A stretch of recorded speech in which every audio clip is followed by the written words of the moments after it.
তারা 16 জনের দলীয়করণ। এতগুলো অস্ত্র পাওয়ার পরেও দীর্ঘ 5 মাস হয়ে গেল আমাদের বিশ্ববিদ্যালয় প্রশাসন এখনো তাদের বিরুদ্ধে কোনো মামলা করে নাই। আলম শিকদার সে ছাত্রলীগের একজন নেতা ছিলেন, সে আমাকে বিভিন্নভাবে হলে ওঠার সময় 4000 টাকা নিয়েছিল। হাজী মোহাম্মদ দানিশ বিজ্ঞান ও প্রযুক্তি বিশ্ববিদ্যালয় এখন পর্যন্ত স্বৈরাচার শেখ হাসিনার দোসরদের থেকে মুক্তি পায়নি। 2020 ও 2023 সালে বিশ্ববিদ্যালয়ের বিভিন্ন পদে নিয়োগ বিজ্ঞপ্তি দেয়া হয়। 2024 সালের 30 জুন নিয়োগ পান ছাত্রলীগের 16 নেতাসহ 51 জন কর্মচারী। এ নিয়ে নানা বিতর্ক থাকলেও যথাযথ প্রক্রিয়া মেনেই চাকরি হয়েছে বলে দাবি করেছেন নিষিদ্ধ সংগঠনের নেতারা।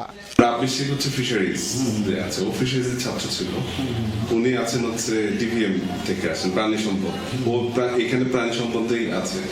আমি এগ্রিকালচারের ছাত্র ছিলাম, আমি এখানে এগ্রিকালচারেই নিয়োগ করতাম। সার্কুলার যেভাবে হয় নিয়মতান্ত্রিকভাবে যেভাবে আমাদের বিজ্ঞপ্তি হয়েছে আমরা অ্যাপ্লাই করছি, আমরা ওই নিয়োগ প্রক্রিয়ার মাধ্যমেই আমরা এখানে জব।